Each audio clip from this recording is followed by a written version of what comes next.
Hello and welcome to happiness all around with Sanjeev. आज के इस वीडियो में मैं बताऊंगा कि कैसे स्टॉक मार्केट का काम करने के लिए बहुत ज़्यादा पढ़ा लिखा होना बिल्कुल ज़रूरी नहीं है। जैसे हम देखते हैं कि अभी यूपीआई एक सब्जी बेचने वाला भी चलाता है। बहुत कम पढ़े लिखे लोग भी चला लेते हैं यूपीआई को और उसके द्वारा पेमेंट करते हैं। अमेजोन और फ्लिपकार्ट हर जगह लोग यूज कर रहे हैं, व्यवहार कर रहे हैं। लोग व्हाट्सएप का यूज कर रहे हैं और यूट्यूब चला रहे हैं। जो ये सब चीज कर सकते हैं वो स्टॉक मार्केट का भी काम कर सकते हैं। वो शेयर भी खरीद सकते हैं, शेयर बेच भी सकते हैं, शेयर में पैसा भी कमा सकते हैं।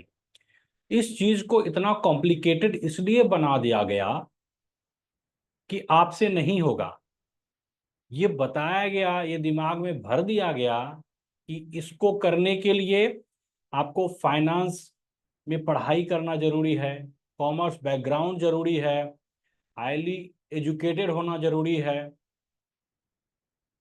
इसके पीछे कारण ये है कि आप डायरेक्ट स्टॉक मार्केट में इन्वेस्ट नहीं करें, आप खुद से शेयर नहीं खरीद लें। आपको यदि स्टॉक मार्केट में पैसा डालना है तो आप किसी न किसी म्यूचुअल फंड के द्वारा मार्केट में आइए, कोई ना कोई यूलिप प्लान लीजिए। किसी न किसी तरह का आपको प्लान खरीदना पड़ेगा, तभी आप मार्केट में पैसा लगा सकते हैं और थोड़ा ज्यादा पैसा ग्रो करवा सकते हैं। यदि आपको ये बता दिया जाएगा कि ये काफी आसान है स्टॉक मार्केट में पैसा लगाना और उससे पैसा कमाना, तो फिर इनका दुकान बंद हो जाएगा। ये इतने सारे जो आ, लोग हैं ना, जिनका पैसा घर पैसों से भर रहा है और करोड़ों में टर्नओवर बिजनेस, ये बिल्कुल ताला लग जाएगा। तो मैं आज बताऊंगा कि एक बहुत कम इकोनॉमिक्स और फाइनेंस की जानकारी रखने वाले भी शेयर को कैसे खरीद सकते हैं, कैसे बेच सकते हैं, बिल्कुल जीरो से, स्टार्टिंग पॉइंट। यानी कि आप बिल्कुल समझ पाएंगे कि नहीं, ये आपसे संभव है। ये कोई रॉकेट साइंस नहीं है कि आपसे नहीं होगा। आते मैं अपने प्रेजेंटेशन फाइल को शेयर करता हूं और भी ज्यादा पिक्चर क्लियर हो पाएगा। और how to start investing in the stock market, a beginner's guide, बिल्कुल एकदम जीरो लेवल। देखते हैं कि कैसे स्टॉक मार्केट मुश्किल है और हमसे नहीं होगा। सबसे पहले आते हैं, समझते हैं व्हाट इज स्टॉक मार्केट। दरअसल स्टॉक मार्केट है क्या, ये किस चिड़िया का नाम है। तो देखिए, इसमें दो वर्ड है, एक तो स्टॉक है और दूसरा मार्केट है। मार्केट वर्ड जैसे आता है ना, इसका मतलब क्या होता है, किसी न किसी चीज की खरीद और बिक्री हो रही हो, उसी को कहते हैं मार्केट। और चूंकि स्टॉक लगा है, तो शेयर का जब खरीद बिक्री होगा ना जिस मार्केट में, उसी को कहेंगे स्टॉक मार्केट। एकदम सिंपल शब्दों में, कोई रॉकेट साइंस नहीं, कोई घुमा फिरा के बात नहीं, सिंपल, आप पिक्चर क्रिस्टल क्लियर। जहां जिस मार्केट में हम शेयर की खरीद बिक्री कर सकेंगे, कंपनी के शेयर की, उसी को हम स्टॉक मार्केट कहेंगे। अब ये बताइए कि कंपनी क्यों लेकर आती है मार्केट में अपने शेयर को, उससे कंपनी को क्या बेनिफिट है। आप हमेशा सुनते होंगे कि आईपीओ आने वाला है। ये आईपीओ जो होता है ना, इसको बोलते हैं इनिशियल पब्लिक ऑफरिंग। इस आईपीओ जब आता है किसी कंपनी का, उस समय कंपनी लिस्ट होती है एक्सचेंज में। एक्सचेंज दो होता है, एक होता है एनएससी, जिसको बोलते हैं नेशनल स्टॉक एक्सचेंज। एक होता है बीएससी, जिसको बोलते हैं बॉम्बे स्टॉक एक्सचेंज। या एनएससी या बीएससी या दोनों में जब कंपनी लिस्टेड होती है, उसके बाद हम शेयर की खरीद बिक्री कर सकते हैं। कंपनी लिस्टेड इसलिए होती है कि कंपनी को हम जैसे इन्वेस्टर का पैसा चाहिए, उसको पैसा इकट्ठा करना है, पैसा जुटाना है। तो पैसा कहाँ से जुटाएगी? सबसे पहले वो जब कंपनी बड़ा करना चाहती है तो वो जुटाती है, या तो डेट लेकर, कर्ज लेकर जुटा सकती है, या नहीं तो आईपीओ लाकर जुटा सकती है। कर्ज लेकर जब पैसा इकट्ठा करेगी उसमें उसको इंटरेस्ट पे करना पड़ता है, और मान लीजिए कंपनी परफॉर्म नहीं कर पाए 1 साल 2 साल 3 साल, लेकिन उसको इंटरेस्ट तो देना ही पड़ेगा ना। इस वजह से कंपनी सोचती है कि डेट कम से कम ले, और यदि हम मार्केट से पैसा उठा लेते हैं ना शेयर दे करके, तो इसमें इंटरेस्ट देना नहीं पड़ेगा। तो आपके दिमाग में ये चल रहा होगा फिर कोई क्यों खरीदेगा उसका शेयर? एक इन्वेस्टर को उससे क्या बेनिफिट है? कंपनी को बेनिफिट है कि वो पैसा मिल गया उसको, लेकिन इन्वेस्टर को क्या फायदा होगा? देखिए, इन्वेस्टर को सबसे बड़ा फायदा होता है कि जब शेयर का प्राइस बढ़ता है और आप उस शेयर को जब बेचते हैं तो आपको उसमें प्रॉफिट मिलता है। दूसरा फायदा है कि मान लीजिए आप नहीं बेचते हैं, आप होल्ड किए हुए हैं, तो भी आपको बेनिफिट है। आप डिविडेंड का नाम सुने होंगे। डिविडेंड का मतलब ये होता है कि जब कंपनी प्रॉफिट कर रही है ना, तो वो अपना प्रॉफिट का कुछ हिस्सा बांटती है शेयर होल्डर को, उसी को डिविडेंड कहते हैं। तो एज ए इन्वेस्टर हमें दो फायदा, या तो हम शेयर को बेचेंगे तो उसमें प्रॉफिट मिलेगा, और दूसरा हम जब हमें जब कंपनी डिविडेंड देगी तो डिविडेंड के रूप में हमें उसका भी फायदा मिलेगा, लाभांश उसको बोलते हैं हिंदी में। अब रही कि ये शेयर का प्राइस आखिर बढ़ता घटता क्यों है? ये डिमांड सप्लाई पे डिपेंड करता है। आप देखते होंगे ना कि जब कोई भी चीज काफी डिमांड में हो, और देखिए क्वांटिटी तो लिमिटेड है, एक बार वो शेयर आ गया, उस क्वांटिटी क्वांटिटी लिमिटेड है, और यदि कंपनी अच्छा परफॉर्म कर रही है तो हर कोई चाहेगा उसका शेयर खरीदना। जब शेयर खरीदने वालों की संख्या ज्यादा होगी, खरीदार ज्यादा होंगे, तो ऑटोमेटिक है कि शेयर प्राइस बढ़ेगा। और कई बार क्या होता है कि कंपनी परफॉर्म नहीं कर रही होती है, तो उसका बायर जो है वो घट जाता है, कोई खरीदने के लिए तैयार नहीं है, तो उसका शेयर प्राइस फिर गिर जाता है। एक्सचेंज दो होता है, एकदम माइंड में रखिए, एनएससी और बीएससी। और बिल्कुल ये सप्लाई डिमांड पे चलता है, इसमें और कुछ नहीं है।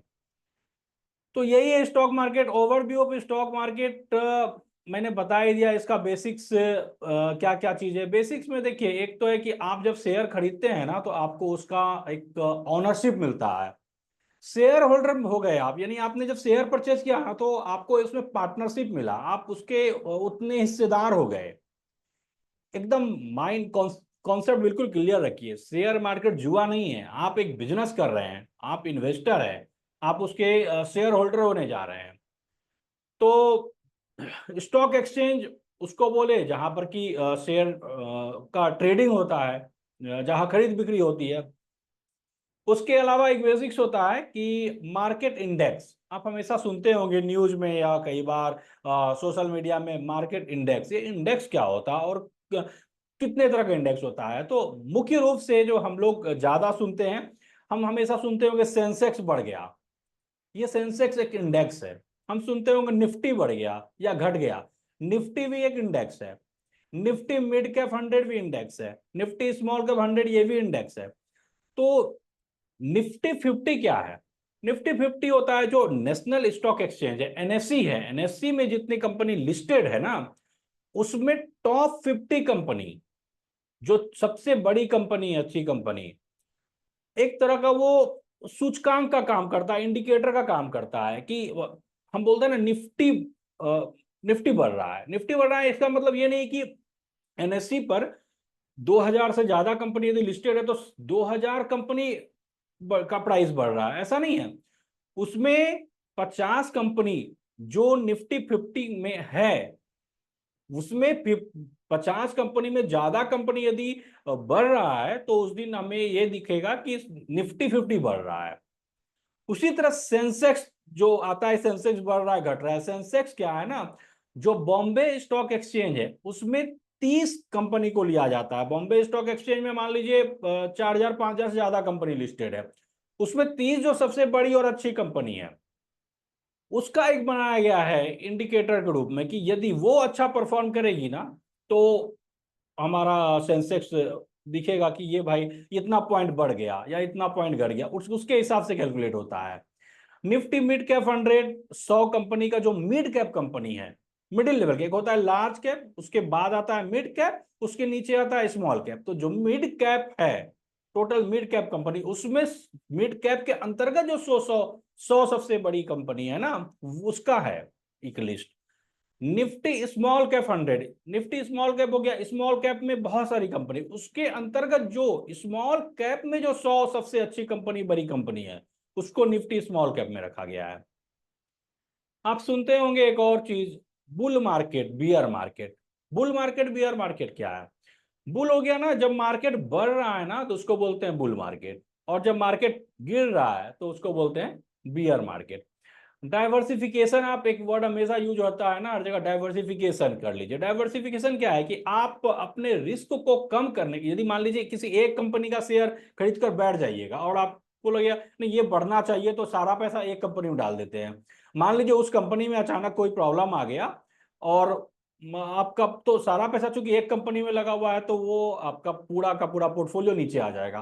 तो डाइवर्सिफिकेशन बोला जाता है अलग अलग कंपनी में लगाइए, कम से कम 10 से 15 या 20 कंपनी का एक पोर्टफोलियो बनाइए, और उस पोर्टफोलियो में डाइवर्सिफिकेशन होना चाहिए, यानी कि आप उसमें लार्ज कैप रखिए, कुछ कुछ मिड कैप रखिए, कुछ स्मॉल कैप की कंपनी रखिए। उसके अलावा अलग अलग सेक्टर में आप इन्वेस्ट कीजिए। ये नहीं, ये ऐसा ना हो कि मान लीजिए 25 कंपनी का पोर्टफोलियो बना रहे हैं और सारा 25 कंपनी आप एग्जाम्पल के तौर पर सारा आप आईटी फील्ड में डाल दिए, या सारा मेडिकल सेक्टर में डाल दिए। ऐसा नहीं होना चाहिए। आप कम से कम 3 4 5 सेक्टर में बांट दीजिए, कि हम कुछ कंपनी बैंकिंग सेक्टर का रखेंगे, कुछ हेल्थ केयर सेक्टर का रखेंगे, कुछ आईटी फील्ड का रखेंगे। तो ये अपने हिसाब से हमें समझना पड़ेगा कि अभी कौन सा सेक्टर ट्रेंडिंग में है, उसके हिसाब से हमें इन्वेस्टमेंट करना पड़ेगा। जैसे अभी देखिए कुछ महीनों से आप देखते हैं कि रेलवे सेक्टर काफी ग्रो कर रहा है, डिफेंस सेक्टर काफी ग्रो कर रहा है, एनर्जी सेक्टर काफी ग्रो कर रहा है। तो ये सेक्टर एनालिसिस है, ये एक चीज है, ये थोड़ा सा आगे का चीज है। अभी मैं नहीं, बात के वीडियो में थोड़ा और आप सीख जाएंगे चीजों को, तो ज्यादा बेहतर तरीके से समझेंगे। तो मैं बताऊंगा सेक्टर एनालिसिस कैसे करते हैं, उसके हिसाब से हम सेक्टर चुनेंगे और उसके अंतर्गत जो आने वाली कंपनी है उसमें पैसा डालेंगे। एक और चीज सुनते होंगे ना, वॉलेटिलिटी। वॉलेटिलिटी क्या होता है? जब क्या है ना कि कोई भी, बहुत सारी कंपनी ऐसे होती है ना जिसका प्राइस काफी वोलेटाइल होता है, मतलब बहुत फ्रिक्वेंटली वो ऊपर नीचे जाता है, तो हम बोलते हैं ये काफी वोलेटाइल है, ये शेयर, ये कंपनी काफी वोलेटाइल है। फ्लक्चुएशन होता है उसके प्राइस में। तो यही चीज है जो इसके ओवरव्यू हो गया एक तरह से बेसिक्स का। इसके अलावा importance of understanding market fundamental. Market fundamental को समझना क्यों जरूरी है? मार्केट फंडामेंटल यदि आप नहीं समझिएगा तो आप जज नहीं कर पाइएगा ना, कि कौन सी कंपनी अच्छी है और हम किस में पैसा डालें, और कौन सी कंपनी अच्छी नहीं है और अभी फिलहाल उसमें, उससे हमें बचना चाहिए। तो इसलिए ये जरूरी होता है इम्पोर्टेंस उसका। अब आइए अगले स्लाइड में, इसमें कहता है कि एक क्लियर फाइनेंशियल गोल होना चाहिए। सबसे पहले देखा, हम स्टेप बाय स्टेप में मैंने इस पीपीटी को बनाया है, आप एकदम इसको फॉलो कीजिए। मुझे लग रहा है ना कि आप इसको सिर्फ फॉलो कीजिएगा, इसमें जो स्टेप लिखा हुआ है एकदम आसान है, कुछ भी मुश्किल नहीं है। स्टेप 1 में क्या, एक अपना आप गोल बना लीजिए, फाइनेंशियल गोल, कि आपका क्या गोल है। गोल बनाइएगा ना, वो दो तरह का गोल होना चाहिए, तो शॉर्ट टर्म होना चाहिए और एक होना चाहिए लॉन्ग टर्म। यानी कि जो शॉर्ट टर्म गोल होगा छोटे समय के लिए बनाइए, जो लॉन्ग टर्म गोल होगा वो आप लंबे समय के लिए बनाइए, वो बेहतर होगा। तो दो तरह का गोल बना लीजिए, शॉर्ट टर्म और लॉन्ग टर्म। उसके अलावा एक आप investment, aligning investment with financial plan, financial plan के हिसाब से अपना इन्वेस्टमेंट को आप सजाइए, यानी आप उसके हिसाब से देखिए कि क्या इन्वेस्ट आपको करना चाहिए, आपका जो इन्वेस्टमेंट फाइनेंशियल प्लान आपने बनाया है। मैं आपको उदाहरण के तौर पर समझाता हूँ कि फाइनेंशियल गोल आप किस तरह का बनाइएगा।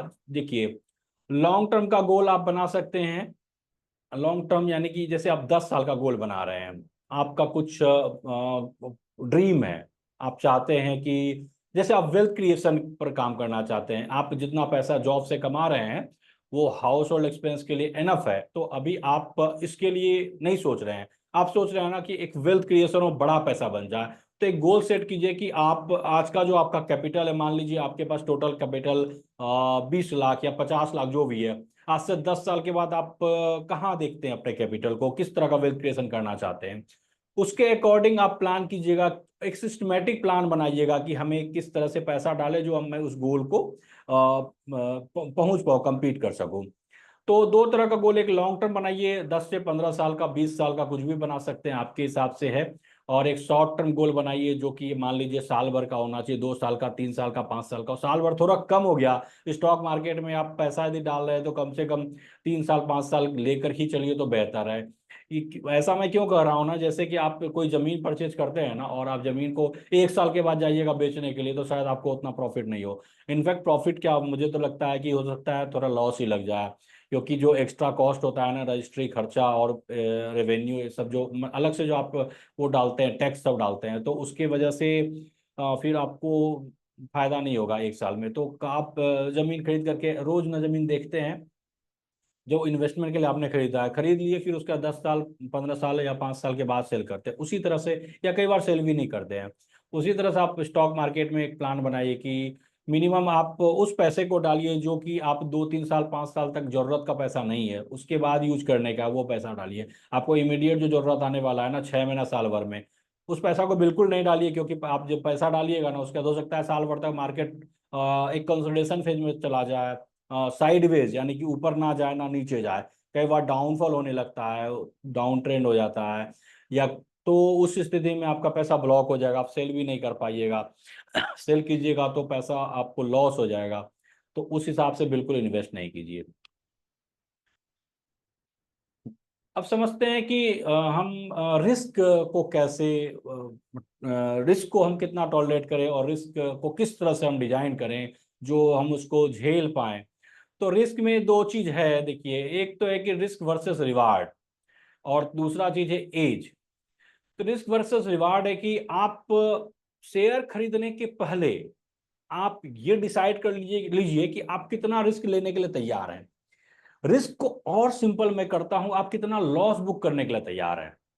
सिंपल शब्दों में, लॉस बुक करने के लिए आपको हमेशा रेडी रहना पड़ेगा। ये आप लिख कर रख लीजिए, यदि आप लॉस बुक करने के लिए रेडी नहीं है, यदि आपका माइंड इसलिए इस तरह का नहीं है कि ये एक्सेप्ट कर पाए लॉस को, तो स्टॉक मार्केट फिर आपके लिए नहीं है।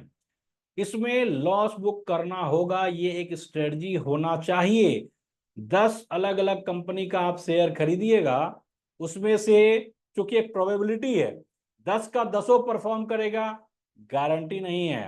हो सकता है 10 में 3 परफॉर्म करे, 7 नहीं करे। हो सकता है 10 में 5 करे, 5 नहीं करे। हो सकता है 7 कर जाए, 3 नहीं करे। तो जो नहीं कर रहा है उसको सेल करके निकलना ही पड़ेगा।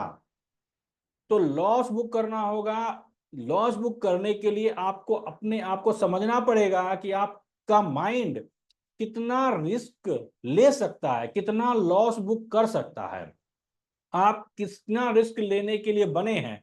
10%, 20%, 30%, कितना रिस्क आप बर्दाश्त कर सकते हैं, और उसके हिसाब से रिवार्ड भी होना चाहिए। मान लीजिए आप 10% रिस्क ले रहे हैं, तो आप मान लीजिए 10 कंपनी है, और 5 कंपनी के शेयर में आप 10-10% का लॉस हो रहा है, 5 में जो रिवार्ड हो रहा है, तो उसके बारे में आपका क्या आकलन है, आप क्या अनुमान लगाकर जंप कर रहे हैं। उसमें भी यदि आप सोचेगा 10% का प्रॉफिट हो जाए तो बहुत है, सेल कर देंगे, तो फिर तो कोई फायदा ही नहीं हुआ ना।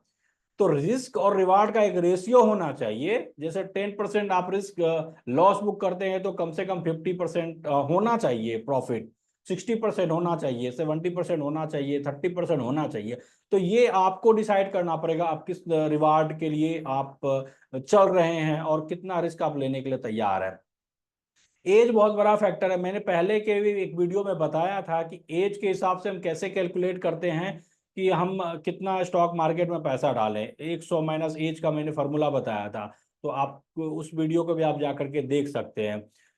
तो एज का फैक्टर है, और बहुत सारा वेबसाइट है जो आप किस तरह के हैं, वो आपको बहुत सारा क्वेश्चन देगा, और आप उसमें आंसर करते जाइएगा तो आपको बता देगा कि आप ज्यादा रिस्क लेने के लिए बने हैं या आप कम रिस्क लेने के लिए बने हैं। वो आपका मीटर मेजर करके बता देगा आपको। तो आप वेबसाइट पर गूगल में जाकर सर्च कीजिएगा ना, तो आपको मिल जाएगा। अब देखते हैं राइट इन्वेस्टमेंट अकाउंट। इसको चुनना जो है ना, ये बहुत जरूरी है। पहले भी मैंने चर्चा किया था, डीमेट और ट्रेडिंग अकाउंट, और choosing the right broker. Right सही ब्रोकर ढूंढना बहुत जरूरी है, क्योंकि आपका ब्रोकर सही नहीं होगा। ब्रोकर सही होने से मतलब क्या है कि यदि एक तो कि ब्रोकर का इमेज उतना अच्छा नहीं है, ब्रोकर बहुत छोटे लेवल का है, तो फिर क्या होगा कि उसका जो आप ऐप डाउनलोड करेंगे ना, वो ऐप काफ़ी स्लो होगा, बढ़िया से काम नहीं करेगा।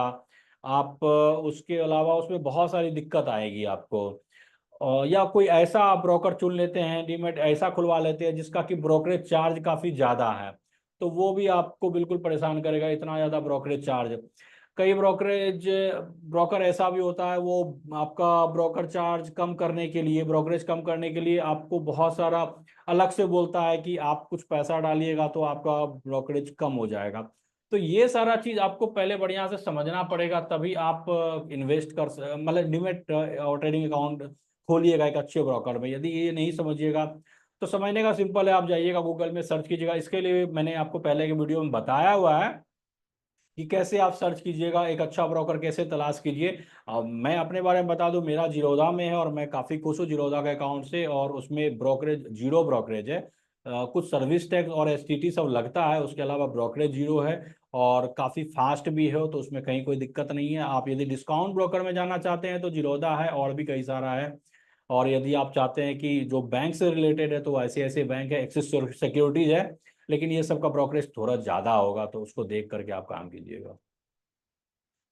अब आते हैं कि हाँ, start with large cap stock. देखिए, ये ऐसा मैं क्यों कह रहा हूँ कि लार्ज कैप से स्टार्ट करना चाहिए, कि लार्ज कैप में क्या होता है ना कि शेयर उतना ज़्यादा रिस्क कम होता है, क्योंकि वो कंपनी काफ़ी स्टेबल होती है। तो आप स्टार्ट उससे कीजिए, क्योंकि अभी आप स्टार्ट यदि स्मॉल कैप से कर दीजिएगा ना, और स्टार्ट करते साथ, क्योंकि वो काफी वोलेटाइल होता है, आप वो पैसा बढ़ता भी तेजी से और घट भी तेजी से जाता है। आप सोचिए कि आप अचानक से 1 लाख रुपया से स्टार्ट कर रहे हो, इन्वेस्ट कर रहे हैं, और सारा आप स्मॉल कैप में डाल दीजिए और मार्केट क्रैश हो गया। जैसे आपने देखा ना, कल एक बहुत बड़ा वो आया था, मार्केट डाउन हो गया, 3% से ज्यादा चला गया था, 2% ज्यादा चला गया था। इंडिया में कुछ नहीं हुआ था, कोई कंपनी में कुछ प्रॉब्लम नहीं आया था, अचानक कोई कंपनी, सब कंपनी लॉस में नहीं चली गई थी।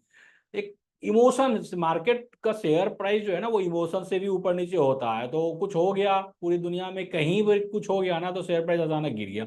अब मान लीजिए लंबा गिर गया, जैसे कोविड में काफी गिर गया था, और अचानक आपका 30% नीचे चला जाए या 40% नीचे चला गया, तो 1 लाख रुपया लगाएं और आपका 30,000 40,000 माइनस में चला जाएगा। आप सोचिएगा कहाँ फंस गए, क्योंकि आपके पास एक्सपीरियंस नहीं है। लार्ज कैप से आप जब स्टार्ट कीजिएगा ना, लार्ज कैप में इस तरह से नहीं गिरता है पैसा, बढ़ता भी उस तरह से नहीं है तेजी से, और घटता भी नहीं है। तो लार्ज कैप से स्टार्ट कीजिए, और जब एक्सपीरियंस हो जाए तो आप फिर मिड कैप और स्मॉल कैप में आ सकते हैं। लार्ज कैप में डालिए, फिर मिड में डालिए, फिर स्मॉल कैप में डालिए। लार्ज कैप क्या होता है, आपको मैंने बताया, जो सबसे अच्छी बड़ी कंपनी होती है, तीन कैप में बांटा गया है। जितनी भी कंपनियां उसको, लार्ज कैप, अच्छी कंपनी, बड़ी कंपनी जिसका मार्केट कैप ज्यादा हो, इसको डिटेल में मैं आगे के वीडियो में चर्चा करूंगा, मार्केट कैप क्या कहते हैं, और लार्ज कैप कितने मार्केट कैप वाली कंपनी को लार्ज कैप में डाला गया है। उसके बाद मिड कैप होता है, फिर स्मॉल कैप होता है। अब बेनिफिट्स क्या, वो मैंने बताया दिया आपको, बेनिफिट्स के लार्ज कैप में डालिएगा तो उसमें रिस्क कम होता है। अब आते हैं, आप इन्वेस्ट रेगुलर करते रहिए और अपने पोर्टफोलियो को मॉनिटर करते रहिए। इससे क्या होता है ना कि आप रेगुलर इन्वेस्टमेंट करते रहेंगे। आप एक वर्ड सुने होंगे ना, एसआईपी। एसआईपी क्या होता है? एसआईपी क्या होता है? Systematic investment plan. आप यूलिप प्लान बहुत सारा लेते होंगे, या म्यूचुअल फंड में आप देखते होंगे हर जगह एसआईपी जुड़ा हुआ है। एसआईपी बहुत अच्छा चीज होता है। एसआईपी कोई एक प्रोसेस है, समझिए। दो प्रोसेस होता है लगाने का, एक होता है लमसम, यानी कि आप जब पैसा एक ही बार में लगा रहे हैं ना, उसको बोलता है लमसम। और यदि आप उसको इंस्टॉलमेंट में लगा रहे हैं तो उसको बोलता है सिस्टमेटिक इन्वेस्टमेंट प्लान। जो इन्वेस्ट आप लगा रहे हैं इंस्टॉलमेंट में, वो होता है कि वो आप कई तरह से लगा सकते हैं। मंथली यदि आप लगाना चाहते हैं उसको उसको मंथली एसआईपी बोला जाता है। क्वार्टरली लगा सकते हैं, हर 6 मंथ पे एसआईपी कर सकते हैं, ईयरली एसआईपी कर सकते हैं, तो आपके ऊपर डिपेंड करता है। लेकिन सबसे अच्छा होगा कि आप मंथली एसआईपी कीजिए, एक सिस्टमेटिक इन्वेस्टमेंट प्लान बना लीजिए कि आपको कैसे करना है। सिस्टम ये है, आप टोटल यदि 10 लाख रुपया लगाना चाहते हैं मार्केट में ना, तो उसको आप थोड़ा रिस्क कम करना चाहते हैं तो 10 महीने में कीजिए, 1 साल में कीजिए। 10 लाख को 12 से डिवाइड करके जो पैसा आ रहा है हर महीना उतना इन्वेस्ट करते जाइए। या 6 महीने में कर सकते हैं, मैं करता हूँ 6 महीने में, और आप चाहें तो आप भी कर सकते हैं। जिससे आपको टोटल 5 लाख लगाना है। एग्जाम्पल 6 लाख लगाना, वो सिंपल होगा। 6 लाख लगाना चाहते हैं स्टॉक मार्केट में, आप 1 लाख रुपया हर महीना करके मार्केट में डालिए। और आप 6 महीना 1 लाख करके हर महीना डालिएगा ना, तो 6 महीना में आपका 6 लाख इन्वेस्ट हो जाएगा। तो ये हो गया सिस्टमेटिक। इससे क्या होगा ना, मार्केट के हर लेवल पे आप इन्वेस्ट कर दीजिएगा। मार्केट बहुत हाई है तो भी कर दिए, मार्केट नीचे है तो भी एक ही मार्केट के लेवल में कीजिएगा तो बहुत मतलब बैलेंस नहीं होगा वो। दूसरा है, मॉनिटर करते रहना है आपको, और अपने पोर्टफोलियो को एडजस्ट करते रहना है। यानी कोई शेयर प्राइस नीचे जा रहा, परफॉर्म नहीं कर रहा है, तो फिर आप उससे पैसा निकाल लीजिए। कोई परफॉर्म कर रहा है, उसमें आप ऐड करते चले। इस तरह से आप कर सकते हैं। स्टेप 6 क्या है ना, कंटिन्यूअस लर्निंग एंड पेशेंस। आप सीखते रहिए। सीखना जरूरी है, क्योंकि देखिए एक दिन में कुछ नहीं होगा। अभी आप स्टार्ट किए हैं, आपको मान ली कुछ नहीं आ रहा है, तो पैनिक नहीं होना है, करे यार कुछ नहीं आता, ये सब टर्म है बहुत ऊपर से जा रहा है। नहीं, धीरे धीरे सब कुछ आ जाएगा। आप समय दीजिए, महीना 2 महीना 6 महीना के अंदर में देखिएगा हर चीज से फेमिलियर हो जाइएगा और आपको मजा आने लगेगा। और पेशेंस रखिए, क्योंकि आपका ऑनगोइंग एजुकेशन जो वो काफी इंपॉर्टेंट है, मतलब चलते रहना चाहिए। लाइफ लॉन्ग लर्नर बढ़िए, जिंदगी भर सीखते रहिए, क्योंकि सीखेंगे नहीं। यदि आप सीखते नहीं तो सोचिए ना, पहले बेस फोन था, लैंडलाइन का फोन था, उसके बाद हम मोबाइल चलाना सीखे ना। पहले यूपीआई का कोई बोलता भी नहीं था वो। अब हम लोग देखिए, हमेशा जहां जाते हैं तो हम लोग कैश से कम और यूपीआई से पेमेंट करते हैं। तो सीखना जरूरी है, अपने आप को अपडेट करते रहना जरूरी है। उसके बाद अवॉइड इम्पल्सिव डिसीजन, यानी कि कोई भी ऐसा डिसीजन नहीं लीजिए ना कि जिससे कि अचानक से कोई बड़ा इफेक्ट आ जाए। और आपको इस वे में जाना है कि देखिए, मान लीजिए कि आपको कोई चीज के बारे में नहीं पता है, स्टॉक मार्केट से आप बिल्कुल न्यू है, तो अब उसमें कुछ भी ऐसा बड़ा डिसीजन नहीं लीजिए कि कुछ पूरा का पूरा सारा चीज आपका जो बनाया सेटअप है, एसेट्स है ना पूरा, वो अचानक से माने रिस्क में आ जाए। तो एक सिस्टमेटिक वे में चलिए और सीखते रहिए, और मुझे लगता है कि बहुत आसान हो जाएगा। कंक्लूजन पर आते हैं। कंक्लूजन ये है कि रिकैप ऑफ 6 स्टेप मैंने इतना बार बताया कि उसको रिकैप करने का जरूरत नहीं है। और encouragement to start investing today. देखिए, आप स्टार्ट कीजिए आज से इन्वेस्ट करना, क्योंकि जब तक आप स्टार्ट नहीं कीजिएगा ना, वो थ्योरी जो बोलता है ना कि सिर्फ सीखी हुई चीजें जितना आप सीखते जाइए, क्योंकि आजकल हर जगह अवेलेबल है इंफॉर्मेशन, नॉलेज हर जगह मिल रहा है, लेकिन जब तक आप इम्प्लीमेंट नहीं कीजिएगा ना, उसका कोई फायदा नहीं है। और आपको कॉन्फिडेंस नहीं आएगा। आप स्टार्ट कीजिए। आप सबसे पहले डीमेट ट्रेडिंग अकाउंट खोलिए और उसमें इन्वेस्टमेंट स्टार्ट कीजिए। जब इन्वेस्टमेंट स्टार्ट कीजिएगा तो निश्चित तौर पर आपको उसमें मजा आने लगेगा, और सब कुछ ज़्यादा क्लियर होगा। ऐसे तो बहुत ज़्यादा कन्फ्यूजन होता रहेगा। कन्फ्यूजन होगा तो फिर, चलिए आज के इस वीडियो को इसके साथ ही मैं अंत करना चाहूँगा। आप सब मेरे वीडियो को देख रहे हैं और लाइक कर रहे हैं, ये इसके लिए बहुत बहुत धन्यवाद आप सबको। सब्सक्राइब यदि आपने नहीं किया है मेरे चैनल को, सब्सक्राइब कीजिए। लाइक और शेयर करना बिल्कुल नहीं भूलिए। और यदि कोई दिक्कत हो तो कमेंट कीजिए, और कोई भी क्वेश्चन हो ना, कोई क्वेरी हो तो आप कमेंट के माध्यम से पूछ सकते हैं। और कमेंट जितना कीजिएगा ना, अभी क्या हो रहा है ना, वन वे में बड़ा मुश्किल होता है, तो मुझे भी समझ में आना चाहिए कि ऑडियंस क्या चाह रही है, और किस तरह का मतलब क्या प्रॉब्लम फेस कर रही है। तो आप कमेंट के माध्यम से अपने एक्सपीरियंस को शेयर करते रहिए, तो मुझे भी वीडियो बनाने में ज़्यादा आसानी होगी। चलिए, थैंक यू सो मच।